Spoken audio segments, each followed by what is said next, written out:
My brothers and sisters in Christ, in today's first reading, we hear the continued reflection of St. Paul in the letter to the Romans on the spirit of slavery versus the spirit of sonship in God, the pull towards sin and the pull towards obedience.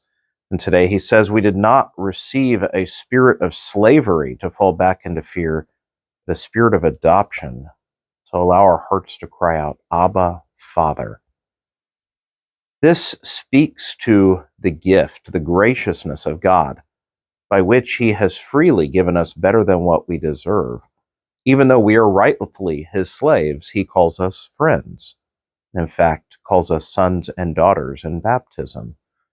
This is the spirit of true life and freedom that has been bestowed upon us.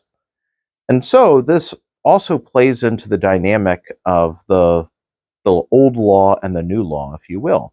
And we hear in the gospel today where that dispute happens.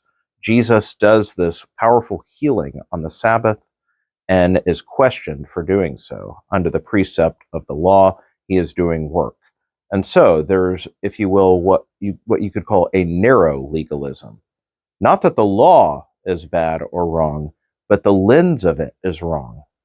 A person sees the precept without knowing for what the precept exists. And so as Jesus points out, why would we ever spare, doing good to someone on the Sabbath? Why would we ever not want someone to be restored to health? That's not what the Sabbath prohibition is for. And so in this, we see that when Jesus talks about not abolishing the law, but fulfilling it, it's not about throwing off the law as bad, but seeing that a lensless obedience to the law leads back into bondage. But instead, the freedom, the spirit of adoption, is when we encounter divine love. We're transformed and can see the law in a whole new light. That the law is for our good, but the law is a set of training wheels to help us stay in the bounds, or even better, if you think of a bowling alley. You're learning to bowl, and for kids, they put out the bumpers in the lanes to keep the ball from going into the gutters. In the same way, the law is for us a training mechanism to train us in love. But the objective is not the law itself. The objective is the love, which illustrates, which reveals the law. And so, when we receive the spirit of sonship, we realize that love is what motivates everything. The true love of God, not a false imitation of love or our own twisted versions of it, but the divine love of God poured into our hearts, which allows us to cry back, Abba, Father. This love is that for which we were created. We need not ever be stingy in love to obey the law, because true obedience to the law would never limit love. But instead, the law trains us to be greater in that love.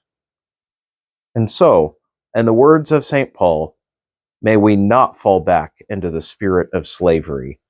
May we not fall back into patterns of fear, but instead open ourselves fully to the gift that has been given, the Spirit, the grace of Jesus living in us. And may we answer, looking up, thankful that we have been called sons and daughters of the great King. Respond, Father.